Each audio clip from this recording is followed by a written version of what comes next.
It's episode number 4 of the Ultimate CAD Chair, and we're fast approaching the project finish line. This time we'll talk about the industrial design of our chair, and then check out the progress of our chassis prototype out in the fabrication shop. We'll also analyze the environmental impact of our model with an engineer who specializes in sustainability. Finally, we'll unveil the complete design of the ultimate office environment. First, we're going to talk with an incredible designer from Holland.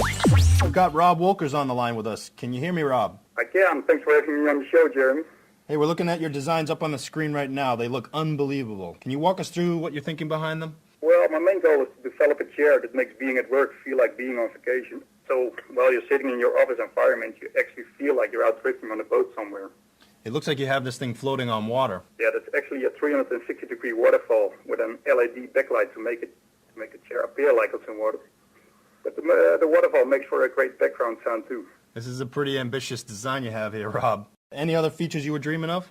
Auto-rotate mechanisms, surround sound speakers, maybe a biometric system to recognize the user. Well, these ideas are great, but you know as well as I, time and money are critical issues in product design, and compromises are definitely going to have to be made. Yeah, I hear you. And don't worry, you're still going to have a major influence on this chair, I promise you that. Well, Jeremy, I'm enjoying the series and happy to share my ideas. I can't wait to see the final design. Hey, Rob, thanks for sending them. I'll see you later. Yeah, see you later. Now that we've seen what guys like Rob can do, it's time to do some surface modeling of our own inside SOLIDWORKS. All right, let's take a look at what I've come up with here. Basically, you're looking at an assembly with 2 surface bodies. The back of the chair made out of fiberglass, the front of the chair made out of memory foam. Surfacing inside SOLIDWORKS is really easy to do. The back fiberglass shell is only made up of a few features. You start with a 2D sketch, you extrude it all the way to the width of the chair that you want, and then you incorporate some mid-plane sketches to play around with the shape. And these are just spline tools that you use to make sure your tangencies look good, there are no seams, and then we can finish it off with that center cut, and I'll add some radiuses just to make it smooth as well. Now, what's great about doing it in SOLIDWORKS here is you can see some straight pieces. Those are going to be my aluminum plates that we bolt to.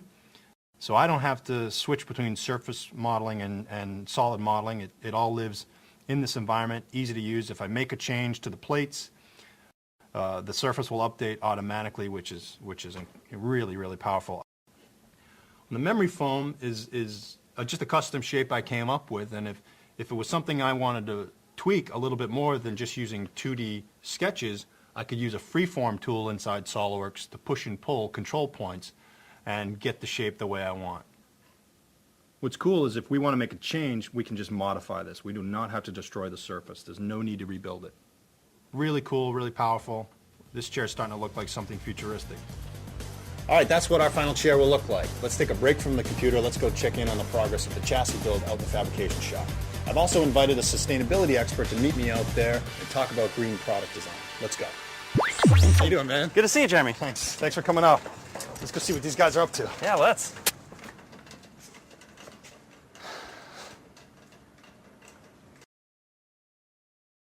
What are we, union now? Lunchtime. The downfall of every great design civilization. Hey, I thought you were going to make this thing out of metal.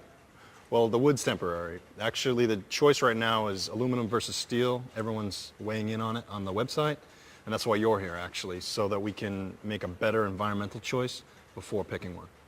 Yeah, that's key. There's a lot of large companies like Walmart and IBM, Procter & Gamble, that are releasing these supplier scorecards where they're rating their suppliers on sustainability. The higher the score, the more they become a preferred supplier. Well, let's fire up SOLIDWORKS Sustainability on the big screen, see how we're doing on our design. Let's do it. So here's sustainability, completely integrated with our SOLIDWORKS interface. Let's start with aluminum as our material and set some options like manufacturing it in Asia and shipping it to the US. This is the baseline that we'll assess all the other designs against. Okay, so now if we compare that to steel. All right, let's try that. So you see the green here. That's showing us that pound for pound, steel has a lower environmental impact than aluminum in this design. Where does it get its numbers from? Actually, this is decades of data. Here, they've measured every input from all the mining, smelting, shaping, transportation, and disposal, right down to the electricity mix.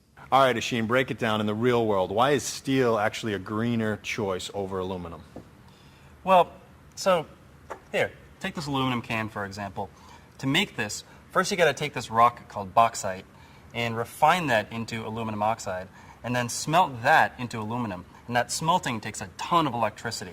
Compared to steel, making steel from iron ore, that doesn't take as much energy. All right, well, what if we recycle that can? Well, if I toss this in the recycle bin, I just saved enough energy to power my plasma TV for about an hour. That's a lot of cost benefit. That's impressive. Well, thanks for coming in, Asheen.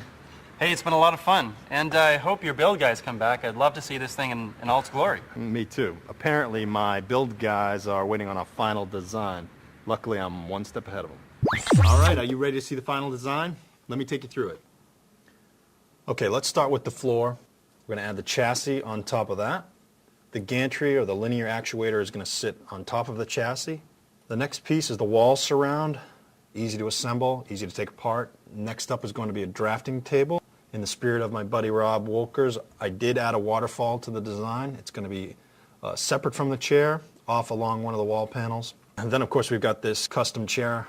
There's going to be a supporting arm to connect it to the linear actuator. There's the displays we need to worry about, and those will have two positions. One is a non-working position where they're flush mounted against the wall, and then they'll move using an ergotron mount into a load or work position when we're in our chair.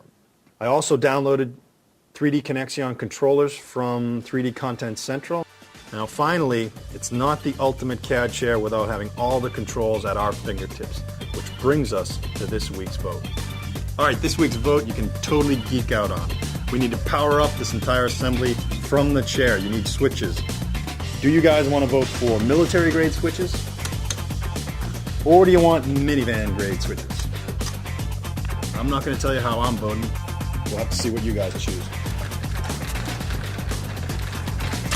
All right, you guys remember to get your votes in. We'll see you next time on Let's Go Design.